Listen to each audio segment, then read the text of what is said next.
और उसके बाद अगर जरूरी होगा तो हम एक्शन करेंगे। लेकिन आप मेरे खिलाफ बोल रहे थे, इसीलिए हम आपको तबाही किए, बड़ाई कर दी।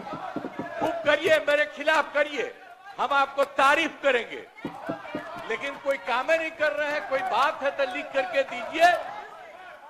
अरे ऐसे ही बोल रहे हैं, अरे जवाब दे रहे हैं तो उसमें नहीं।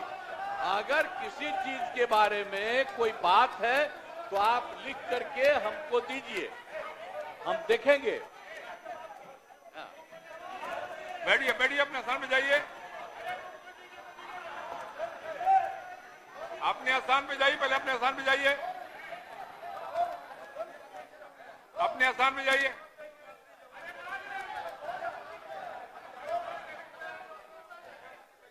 अपने स्थान पे बैठिए, जाके अपने स्थान पे बैठिए, जाइए जाइए, अरे जाइए ना, बैठिए, बैठ जाइए बैठ जाइए। अरे आप बैठिए, हो गया, बैठिए आराम से, सबका सुनिए क्या कर रहे हैं।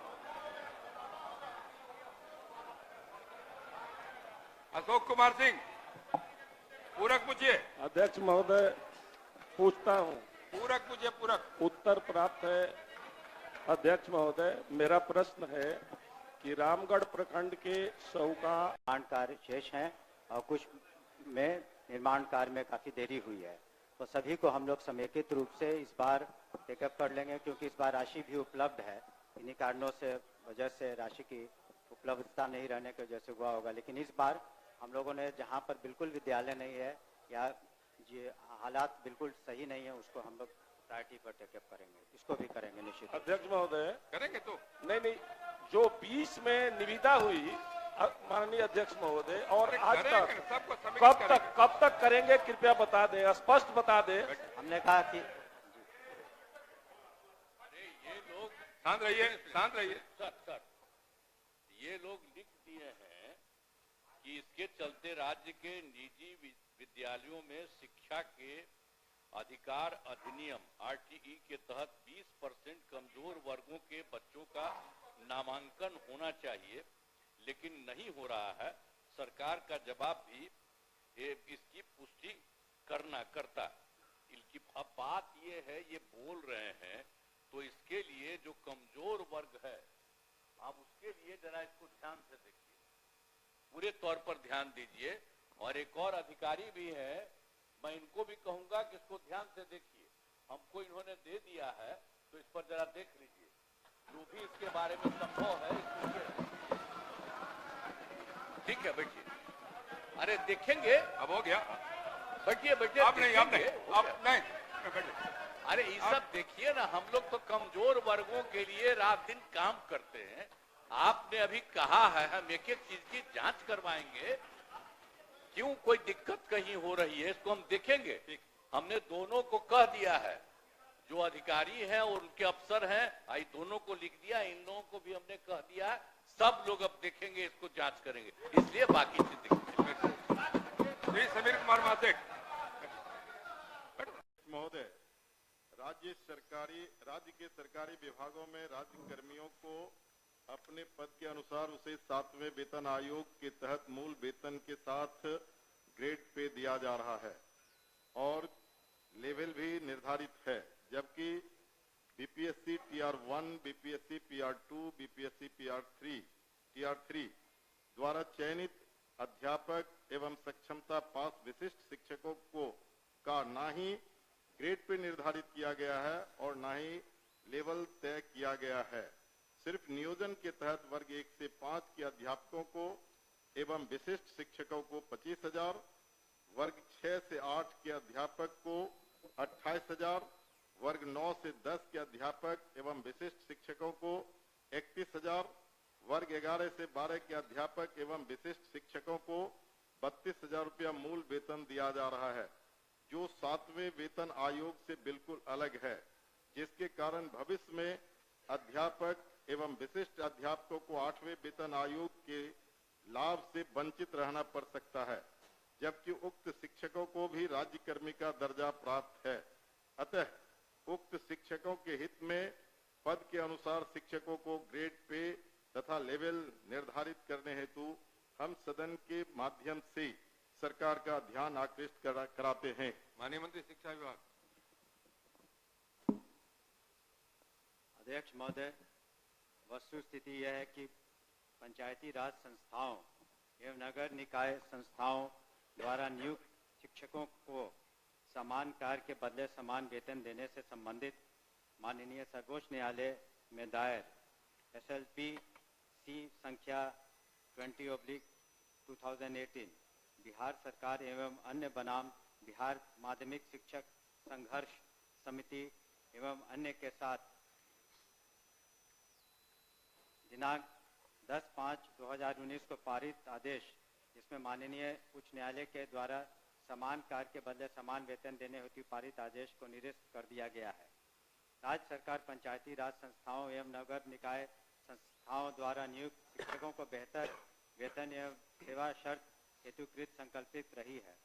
राज्य सरकार ने सहानुभूति पूर्वक इन शिक्षकों को 1/9/2020 से EPF योजना, जिसमें राज्य सरकार के द्वारा लगभग 5% अंशदान दिया गया है, से आच्छादित करते हुए दिनांक 1/4/2021 से 15% का वेतन वृद्धि किया गया। पुनः राज्य सरकार द्वारा स्थानीय निकाय शिक्षकों को बेहतर सेवा शर्त एवं वेतन प्राप्त हो के परिप्रेक्ष्य में बिहार विद्यालय विशिष्ट शिक्षा नियमावली 2023 अधिसूचित किया गया। नए शिक्षकों की नियुक्ति हेतु बिहार राज्य विद्यालय अध्यापक नियुक्ति, स्थानांतरण, अनुशासनिक कार्रवाई एवं सेवा शर्त नियमावली 2023 अधिसूचित किया गया। सरकार द्वारा इन दोनों नियमावली से नया पद सृजित किया गया।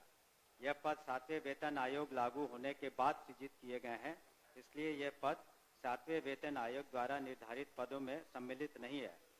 सरकार द्वारा सरकार के अन्य बहुत सारे पद सृजित किए जाते हैं जो 7वें वेतन आयोग में सम्मिलित नहीं होते हैं।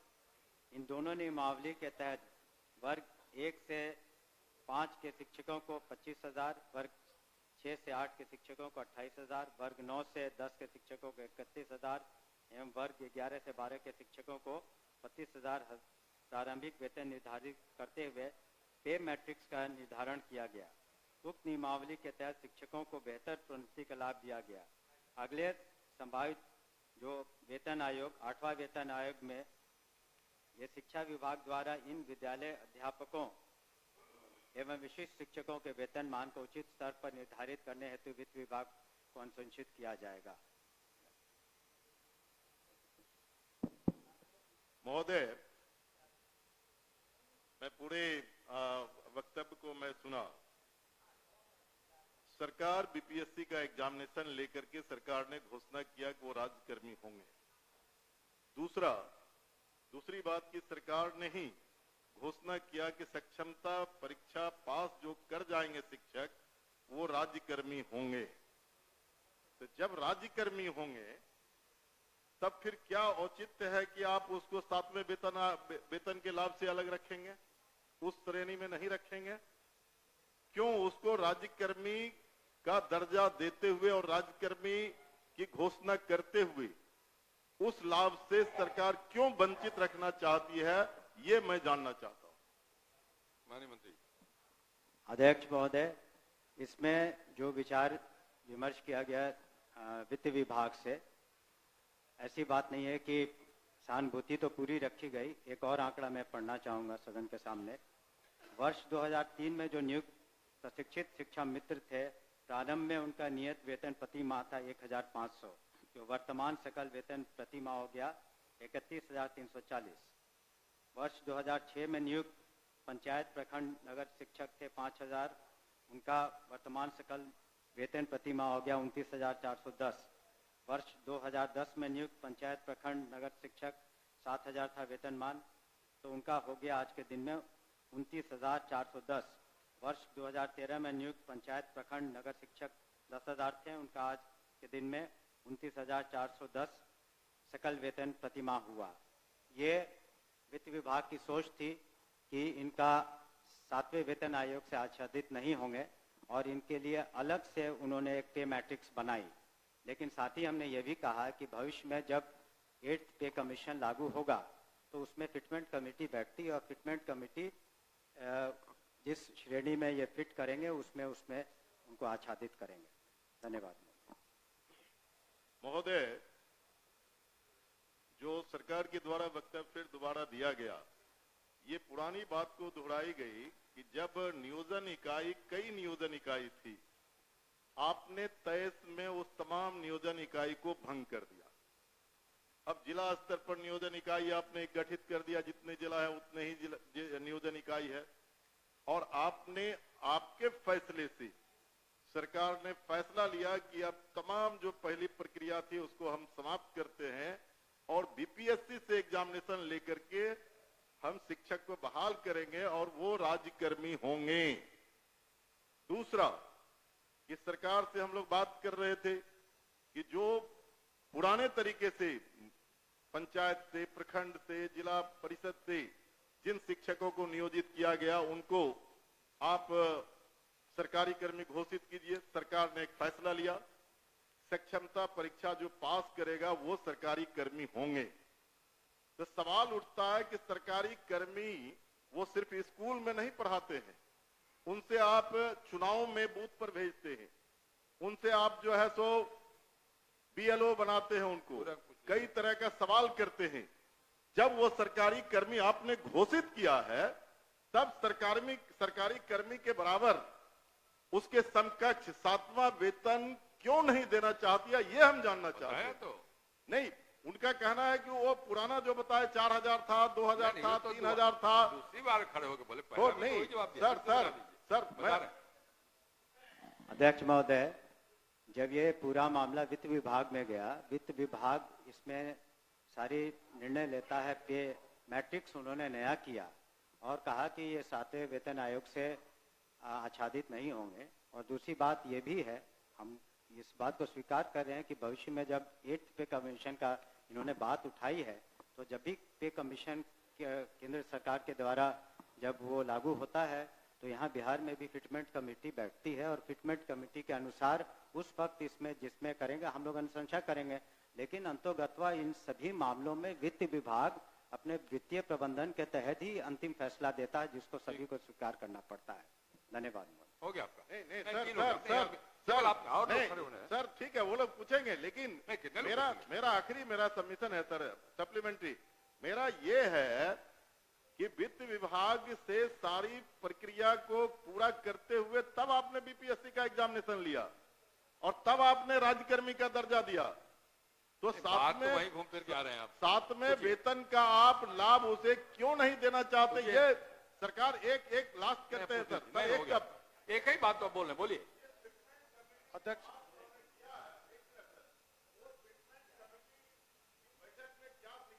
इन मुद्दों को रखा जाएगा, कह तो रहे। हमने तो कहा ही कि जब 8th कमीशन का जो उसमें फाइंडिंग्स आएंगी, तब बिहार में जब फिटमेंट कमेटी होगी तो अलग अलग विभाग का उसमें टेकअप किया जाता है, तो उस वक्त विचार किया जाएगा निश्चित रूप से। धन्यवाद। ओके।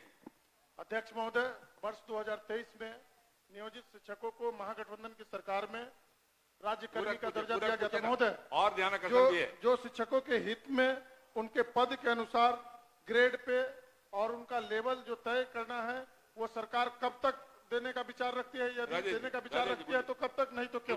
एक ही बात हो रही है।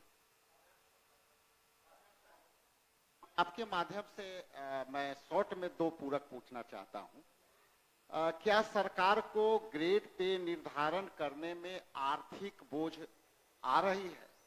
और यदि ये आर्थिक बोझ आ रही है तो सरकार बतावे कि कितने की आर्थिक बोझ आ रही है, तब जो है वो इनको करने में क्या कठिनाई आ रही है आर्थिक बोझ आने में? ये मेरा सवाल है। बैठिए, और कोई पूछने वाले नहीं ना है?